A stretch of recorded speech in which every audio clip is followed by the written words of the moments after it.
خوشحال ہوں۔ تو ہر بچوں کی خواہش ہوتی ہے کہ ہمارے جو زندگی میں وہ دیکھتے ہیں اپنے ماں باپ کو اسٹرگل کرتے ہوئے، ساری عمر ان کو پیسہ پیسہ جوڑ کے اپنے بچوں کو پڑھاتے لکھاتے، ان کو کسی مقام تک کسی رتبے تک کھڑا کرنے کے لیے وہ اپنے ماں باپ کی مشقت کو دیکھتے ہیں، اور وہ اپنے اوپر ماں باپ بجائے پیسہ لگانے کے وہ اپنے بچوں کے اوپر لگاتے ہیں۔ اور جب بچے پھر دیکھتے ہیں ان ساری قربانیوں کو، مشقتوں کو، تو ان کی دل کی ایک ہی خواہش ہوتی ہے کہ جب ہم اس قابل ہو جائیں گے، اللہ تعالیٰ ہمیں اتنا دے تو ہم کسی قابل ہو جائیں تو ہم اپنے سب سے پہلے اپنے ماں باپ کو حج کروائیں گے۔ اب اس میں دو باتیں آتی ہیں کہ اگر تو ان کے پاس اتنا پیسہ ہو کہ وہ خود بھی ساتھ میں حج کر سکے جا کے، تو وہ اپنا بھی اور اپنے ماں باپ کو اپنے ماں باپ کو اپنے ساتھ لے کے جا کے حج کرتے ہیں۔ اور جن کے پاس اتنا نہیں ہوتا، کہ وہ آپشن نہیں ہوتی، کہ وہ ان کے پاس صرف اتنا ہی ہوتا ہے بجٹ کہ جس میں وہ صرف اپنے ماں باپ کو بھیج سکیں، تو ان کی سب سے زیادہ خوشی یہی ہوتی ہے، مراد یہی ہوتی ہے کہ ہم اپنا کچھ نہ کچھ ریٹرن کر سکیں، کہ ہم اپنے ماں باپ کو خوشی دے سکیں، ان کو اللہ کے گھر کی زیارت کروا سکیں، اسی لیے وہ ان کو حج پر بھیج دیتے ہیں۔ تو اس کے لیے یہ کہنا کہ بزرگوں کو کیوں بھیجتے ہیں، کیا ضرورت ہے بھیجنے کی، یہ بالکل غلط ہے، کیونکہ ہر ایک کی خواہش ہوتی ہے اللہ کے گھر ایک دفعہ جانے کی، ضرور کہ وہ جائے۔ تو اسی لیے، اور یہ بجٹ پہ ڈیپینڈ کرتا ہے، تو یہ ہر مسلمان کی خواہش کے مطابق اس کو بھیجا جاتا ہے۔ تو اس میں گنجائش کی بات ہوتی ہے، اگر کسی کے پاس گنجائش ہو تو کبھی بھی لمحہ ضائع کیے بغیر جوان لوگ خود بھی اپنے بوڑھوں کے ساتھ جائیں۔ تو موت کا وقت مقرر ہے، وہ جہاں پر آنی ہے وہیں پر آنی ہے۔ تو کتنے ہی بزرگ ہیں جو باحفاظت حج کر کے واپس آئے ہیں، اور بس ان کی لکھی تھی، اسی لیے وہاں پر اللہ تعالیٰ نے ان کو اپنے پاس ادھر ہی رکھ لیا۔ اب اگر بات کی جائے انتظامیہ کی، تو انتظامیہ کی بات یہ ہے کہ انتظامیہ جتنا انتظام کر سکتی تھی انہوں نے پورا کیا۔ اب یہ 11 ذی الحج کو جب 51 یعنی کہ ڈگری سینٹی گریڈ درجہ حرارت تھا، تو اس موسم کا اندازہ کرتے ہوئے ہی انہوں نے منع کے جو دروازے ہوتے ہیں رمی کرنے کے لیے، جمرات کی طرف جو جانے کے لیے ہوتے ہیں، وہ انہوں نے 11 بجے ہی بند کر دیے، اور 11 سے 3 بجے تک انہوں نے بند رکھے۔ لوگ حاجی ان سے بحث کر رہے ہیں، لڑائی کر رہے ہیں کہ آپ دروازہ کھولیں، کیونکہ وہ کہہ رہے ہیں کہ افضل ہوتا ہے زوال کے فوراً بعد رمی کرنا،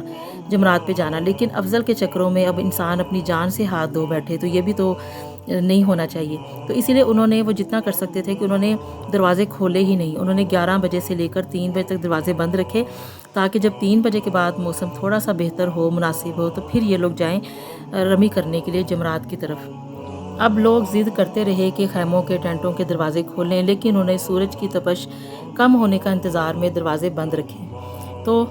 اب جو انلیگل لوگ ہوتے ہیں، غیر قانونی طریقے سے گئے ہوتے ہیں، وہ سڑکوں پر ہوتے ہیں، کیونکہ وہ غیر قانونی ہوتے ہیں، ان کو حکومت کی طرف سے کوئی سہولیات نہیں، نہ تو وہ ان کے پاس ٹینٹ، نہ کوئی خیمے، نہ کوئی کھانے پینے کا انتظام، نہ کوئی اے سی،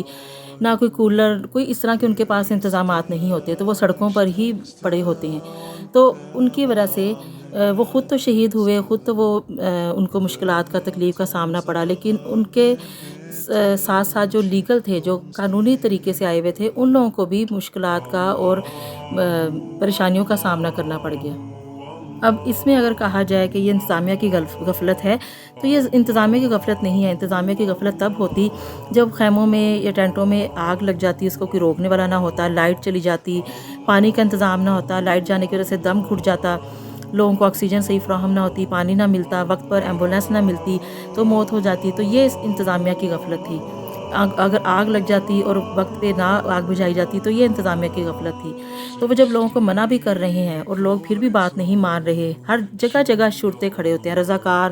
خدام اپنا کام کر رہے ہوتے ہیں، اور وہ چیخ چیخ کر سارا دن لوگوں کو کہتے رہتے ہیں حاجی طریق، حاجی طریق، لیکن لوگ سمجھتے نہیں ہیں، اور وہ ان کو نظر انداز کرتے ہوئے چلے جاتے ہیں۔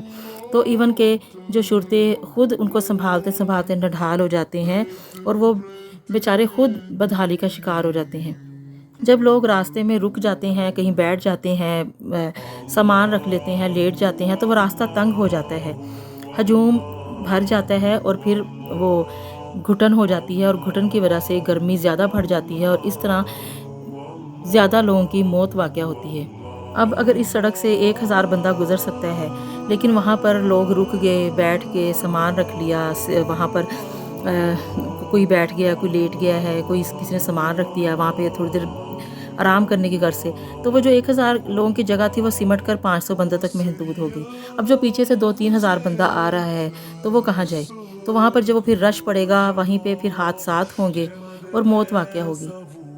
اسی لیے شرطے جو ہوتے ہیں، خدام جو رضاکار ہوتے ہیں، وہ کہتے رہتے ہیں کہ آپ چلتے رہیں، رکے مت،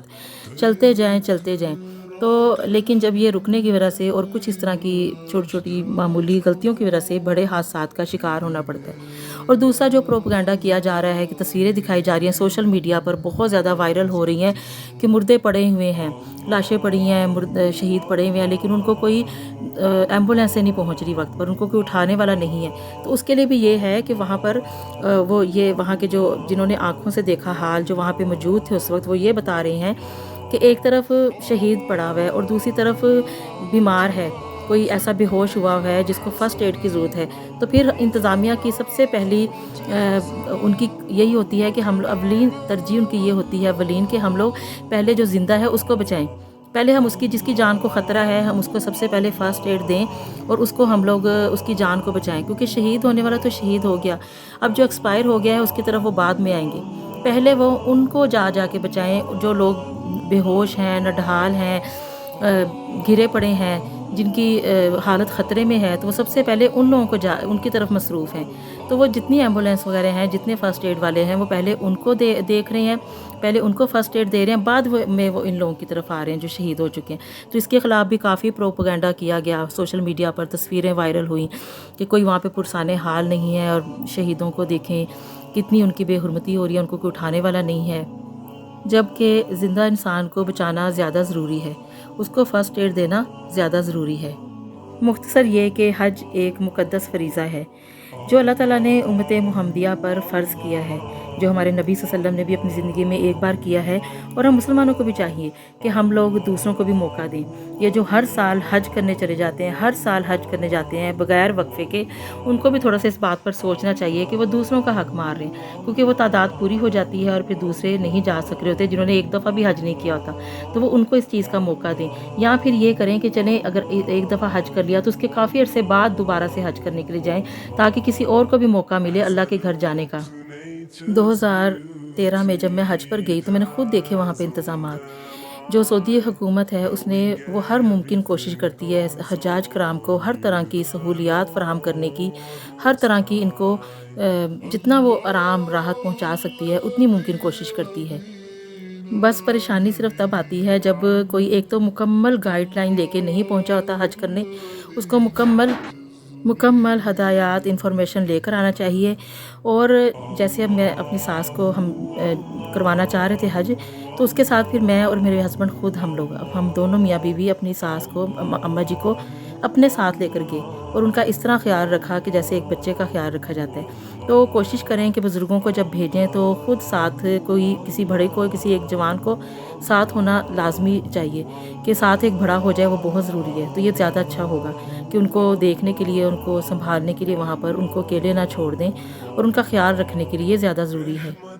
اور ایک اور بات کہ سعودی حکومت کے ساتھ وہاں پہ جو شرطے ہوتے ہیں، خدام رضاکار ہوتے ہیں، وہ جو آپ کو جو کچھ بتا رہے ہوتے ہیں ان کے ساتھ مکمل تعاون کریں،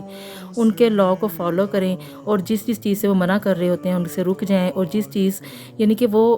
وہاں پہ ہوتے ہیں ان کو زیادہ بہتر طریقے سے پتہ ہوتا ہے کہ یہاں پر اب کیا کرنا ہے، تو ان کی بات کو مانیں، ان کے آرڈر کو مانیں اور ان کو فالو کرتے ہوئے جائیں۔ اگر ان کو فالو نہیں کریں گے تبھی مشکلات کا سامنا کرنا پڑے گا، ان کے ساتھ ہر ممکن تعاون کریں اور زیادہ پانی، نمکیات، پھلوں کا استعمال کریں، صحت مند طاقتور رہیے تاکہ اچھے طریقے سے صحت تندرستی کے ساتھ حج کر سکیں۔ بس جو آج کل یہ جو 2024 کے حج کے متعلق جو شہادتیں ہوئی ہیں، اس کے متعلق جو دجالی اسرائیلی میڈیا پروپیگنڈے کر رہے ہیں، آپ اس کا حصہ مت بنیں، اور آپ کوئی بھی ایسی غلط بات میں ان کا ساتھ مت دیں، اور کسی غلط انفارمیشن کو آپ اس کے اوپر یقین کرتے ہوئے اللہ تعالیٰ کے غضب کا شکار مت ہوں، کیونکہ یہ کہنا کہ حج کرنا ہی نہیں چاہیے یا حج کی بجائے کوئی اور نیکیاں کرنی چاہیے، میں نے پہلے بھی اپنی ایک ویڈیو میں کہا تھا، ہر نیکی کا اپنا ایک قائم مقام ہے، اس نیکی کا کوئی آلٹرنیٹ نہیں ہو سکتا، جو اللہ تعالیٰ نے جو نیکی کہہ دی وہ وہی کرنی ہے۔ ہم نماز کی جگہ پہ کوئی یہ نہیں کر سکتے کہ 5 وقت کی نماز فرض ہے تو 5 وقت کی نماز پڑھنے کے بجائے ہم اس کی جگہ پہ کسی ضرورت مند کی ضرورت پوری کر دیں تو ہماری وہ نیکی اس نیکی کا وہ آلٹرنیٹ ہو جائے گا، نہیں، جو نیکی جس مقام پر جس جگہ پر ہے ہمیں وہی نیکی کرنی ہوگی۔ اور جس طرح یہ میڈیا تروڑ مروڑ کر، چسکے لگا کر، نمک مرچ مسالہ خوب لگا کر اس کو پیش کر رہا ہے، اس سے بچیں۔ اور اسلام کے خلاف پروپگنڈا کرنے کے خلاف جو یہ لوگ جو اسلام کے خلاف پروپگنڈا کر رہے ہیں ان سے دور رہیں۔ اللہ تعالیٰ ہم سب کو ہدایت نصیب فرمائے اور اللہ تعالیٰ ہم سب کو اپنے راستے پر چلنے کی ہمت توفیق دے اور شہیدوں کی اللہ تعالیٰ مغفرت فرمائے اور اللہ تعالیٰ تمام عالم اسلام پاکستان اور غزہ کے مسلمانوں کے اوپر اور تمام عالم اسلام پر اللہ تعالیٰ اپنی رحم، اپنا کرم، اپنا فضل فرماتے ہوئے اپنی خاص رحمت فرمائے۔ آمین ثم آمین۔ انشاءاللہ آپ سے پھر ملاقات ہوگی۔ اجازت چاہتی ہوں۔ اللہ حافظ۔